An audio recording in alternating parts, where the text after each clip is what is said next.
3 महिन्यांपासून बेपत्ता असलेला बिहार राज्यातील एक तरुण वाशिम जिल्ह्यातील मानोरा वनपरिक्षेत्रात जिवंत अवस्थेत सापडल्याने सर्वत्र आश्चर्य व्यक्त केलं जात आहे। जयपाल नावाचा हा तरुण आपल्या घरच्यांच्या नजरेआड गेल्यानंतर कुटुंबियांनी त्याचा मृत्यू झाला असावा असं गृहीत धरलं होतं। मात्र अखेर तो वनक्षेत्रात सलीम अन्सारी या व्यक्तीला आढळल्याने त्यांच्या आयुष्यात पुन्हा एकदा आशेचा किरण उजळलाय। मानोरा से आगे फॉरेस्ट के अंदर मैंने देखा कि कुछ लोग कोई लड़के के साथ में खड़े थे, तो मैंने पूछा कि ये क्या है। तो वो लड़का उनकी भाषा से समझ पाता था और ना गांव वालों की भाषा से वो लड़का समझ पाता था। एक दूसरे की भाषा को में बहुत डिफरेंट था, तो मैंने जान लिया कि ये लड़का भाषा का डिफरेंट है। तो फिर मैंने देखा कि भाई लड़का तकलीफ़ में है और बहुत ही हालत ख़राब थी उसकी।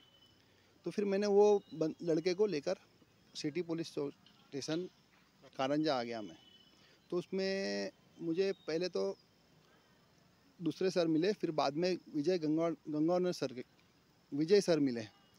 विजय सर ने और उनके स्टाफ की टीम ने में विजय सर ने वो जो में लड़के का सर्च किया, उसकी पूरी माहिती निकाली। तो पता चला कि वो कोई बिहार के गांव का लड़का है।